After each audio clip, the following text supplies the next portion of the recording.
Bonjour et bienvenue chez Majestic Innovation. Nous vous félicitons pour l'achat de votre friteuse Majestic Autofry. Nous nous proposons dans cette vidéo de vous montrer comment bien l'utiliser et assurer les bonnes pratiques. Avant chaque utilisation et quand vous allez changer l'huile, il faut impérativement contrôler le niveau de l'huile. Friteuse éteinte et huile froide à température ambiante. Pour que la friteuse fonctionne correctement et pour éviter un débordement et des projections d'huiles importantes pendant la cuisson, il est impératif de maintenir le niveau d'huile froide au repère cold sans jamais le dépasser. Vous trouverez ce même repère niveau bas cold à l'intérieur de la friteuse, niveau qu'il ne faut jamais dépasser. Aussi, lorsque vous renouvelez l'huile ou que vous contrôlez son niveau en début de service, assurez-vous que votre huile est bien froide et que le niveau ne dépasse pas le repère bas cold. Une fois que vous vous êtes assuré que tout était bien installé dans la friteuse, le déflecteur d'huile, le panier est en place et la résistance est correctement insérée au fond et connectée. Et que vous avez bien vérifié le niveau d'huile comme on vient de vous l'expliquer, dans le niveau bas, vous pouvez refermer la friteuse et la mettre en service. Comme vous le voyez sur l'écran, la friteuse est en stand-by. Pour utiliser la friteuse, appuyez sur la touche Power. Le cran de démarrage s'affiche, il faut réappuyer une nouvelle fois sur Power. À partir de là, la friteuse démarre et vous demande si le filtre à charbon vient d'être changé. Comme expliqué dans les autres vidéos, le filtre à charbon est à changer régulièrement tous les 3 mois et la friteuse vous l'indiquera. Comme il n'est pas à changer, vous appuyez sur non. Ce n'est qu'à partir de ce moment-là que la friteuse se met à chauffer et vous voyez la température qui va commencer à monter. Une flamme apparaît et l'indication chauffage se met à l'écran. Ne jamais utiliser la friteuse sans l'huile, ce qui risquerait de l'endommager. La température de base est programmée à 180 degrés dans le système. Attendez que la température de friture soit atteinte et que l'indication prêt soit indiquée à l'écran. À partir de ce moment-là, vous avez le choix entre 2 modes d'utilisation. Soit rentrer un temps manuellement, cuisson manuelle, soit utiliser un programme, cuisson pré-réglée. Sachant que dans tous les cas, seul le temps de cuisson est programmable, la température reste toujours la même, on ne joue que sur le temps de cuisson et pas sur la température. Il est impératif d'attendre que l'indication prêt soit présente sur l'écran pour charger vos frites, votre friture. Si vous utilisez des produits surgelés, vous pouvez charger jusqu'à 1 kg.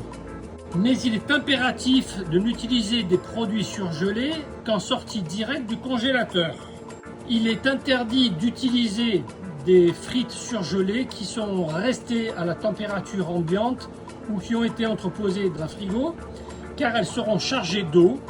Et si vous les introduisez chargées d'eau en grande quantité, vous allez avoir une émulsion et la friteuse va déborder. Introduisez vos produits dans la trappe de chargement, refermez-la. Première option d'utilisation que nous vous recommandons de privilégier, cuisson manuelle. Appuyez sur le bouton cuisson manuelle et rentrez le temps désiré pour la cuisson. Par exemple ici, 1 minute. Puis appuyez sur démarrer. Vous entendez le panier qui bouge, qui vient de charger les frites dans la cuve et le temps commence à se décompter. La deuxième option d'utilisation que vous pouvez éventuellement utiliser est d'utiliser les cuissons pré-réglées. Appuyez sur la touche cuisson pré-réglée et vous voyez s'afficher un certain nombre de programmes qui, comme nous l'avons déjà indiqué, ne correspondent qu'à des temps de cuisson.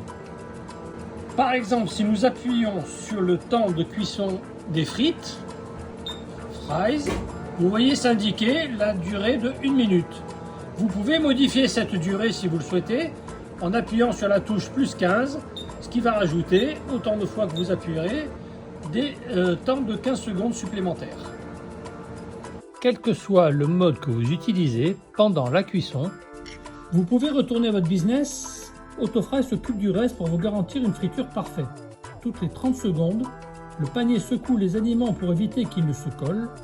De plus, le système intelligent adapte automatiquement le temps de cuisson à la quantité chargée.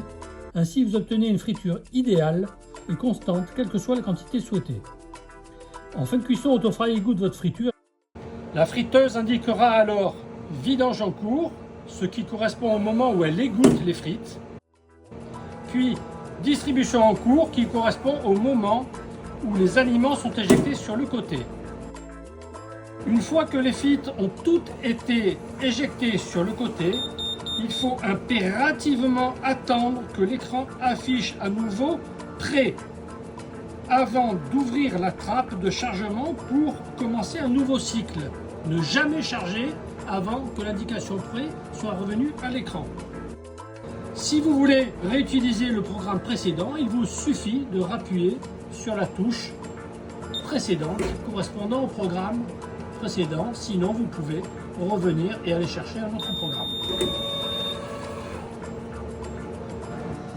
Bien évidemment, à aucun moment il ne faut ouvrir la porte de la friteuse en utilisant la poignée.